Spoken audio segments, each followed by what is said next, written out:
ఈ అమ్మాయి ATM bank నుంచి బయటకొస్తుంటే కుప్పలు కుప్పలుగా ఏటీఎంలో నుంచి డబ్బులు బయటకొచ్చి ఆ అమ్మాయి మొహం మీద పడుతూ ఉంటాయి. దాంతో ఆ అమ్మాయికి ఏం చేయాలో తెలియక చాలా భయపడిపోతుంది.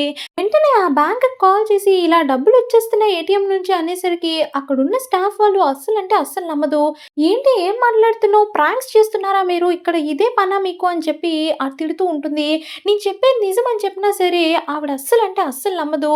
అర్జెంట్‌గా ఫోన్ పెట్టి లేదా పోలీస్ కంప్లెయింట్ ఇస్తాను అని చెప్పి అంటుంది. దాంతో ఈ అమ్మాయి మీద డబ్బులు పడిపోవడంతో ఆ అమ్మాయి ఫోన్ కూడా అక్కడే పడిపోతుంది. ఇంక ఫోన్ ఎతుక్కొని అక్కడి నుంచి బయటకొచ్చేద్దాం అనుకుంటుంది. కానీ ఈ డబ్బులు ఎవరైనా తీసుకెళ్ళిపోతే ఏంటి పరిస్థితి అని చెప్పి ఈ అమ్మాయి మీదకి కేసొస్తుంది అని చెప్పి వెంటనే ఈ డబ్బులంతా కూడా ప్యాక్ చేసి ఆ బ్యాంక్‌కి తీసుకెళ్ళాలి. ఇదే కరెక్ట్ అని చెప్పి అనుకుంటుంది. ఈ అమ్మాయి వెంటనే 2 సూట్ కేసులు ఆర్డర్ పెడుతుంది. వెంటనే కావాలి అని చెప్తుంది. దాంతో వాళ్ళు సూట్ కేసులు ఏటీఎంకే తీసుకొస్తారు. ఈ అమ్మాయి ఆ సూట్‌కేస్ మొత్తంలో డబ్బును నింపేస్తుంది. కట్టలు కట్టలుగా డబ్బును పెడుతుంది. ఆ డబ్బులన్నిటిని కూడా బ్యాంక్‌కెళ్ళి చూపించాలని బ్యాంక్‌కెళ్తే ఆ అమ్మాయి స్టాఫ్ అమ్మాయి వెంటనే ఆ అమ్మాయిని తోసేసి, "ఏం చేస్తున్నావు నువ్వు? ఇది బ్యాంక్ అనుకుంటున్నావా? ఏమనుకుంటున్నావు? ప్రాంక్స్ చేసుకోవాలంటే మీ ఇంటి దగ్గర చేసుకోండి. ఇప్పుడు నాకు పనుంది" అని చెప్పి అడ్డు తప్పుకోమంటుంది. కానీ ఈ అమ్మాయి "నేను వెళ్ళనివ్వను. జరిగింది ఇదే" అని చెప్పి నిజంగా చెప్తుంది. అయినా సరే ఈ అమ్మాయి అస్సలు నమ్మదు. "అసలు నీకు డబ్బులు దొరికితే నువ్వు అటునుంచి అటే పారిపోతావు గానీ నువ్వెందుకని బ్యాంక్‌కొచ్చిస్తావు? ఆటలాడకు. ఇక్కడి నుంచి తప్పుకో. నాకు చాలా పనుంది" అని చెప్పి ఆ అమ్మాయిని తోసేస్తుంది. కానీ ఇదే డబ్బును వెతుక్కుంటూ మళ్ళీ నువ్వు నా దగ్గరకొస్తావా అని చెప్పి ఆ అమ్మాయి అనేసరికి ఈ స్టాఫ్ ఆవిడకి చాలా కోపమొస్తుంది. అవును. ఇప్పుడు వెళ్ళిపోయినా సరే నువ్వు మళ్ళీ ఈ డబ్బుల కోసం నన్ను వెతుక్కుంటూ వస్తావు. ఖచ్చితంగా వస్తావు అని చెప్పి అంటుంది. ఈ డబ్బులు మీకే కావాలి. మీ బ్యాంక్ నుంచే పడ్డాయి కాబట్టి మీకు రిటర్న్ ఇవ్వడానికి నిజాయితీగా వచ్చాను.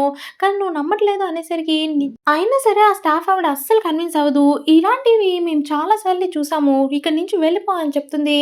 ఇంతలోపే వాళ్ళ బాస్ వచ్చి గొడవేంటి అనేసరికి జరిగిందంతా కూడా ఆ స్టాఫ్ ఆవిడ చెప్తుంది.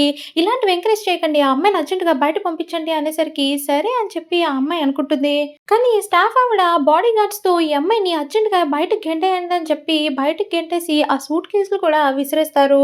ఆ అమ్మాయికి ఏం చేయాలో అస్సలు అర్థం కాదు.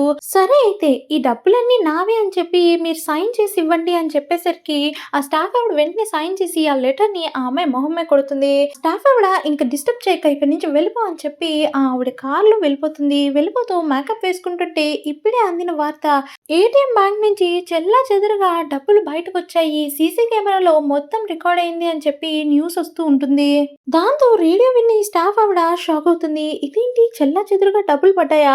అంటే ఆ అమ్మాయి చెప్పిన ప్రతీది కూడా నిజమేనా అని చెప్పి ఈవిడ షాక్ అయిపోతుంది. సబ్స్క్రైబ్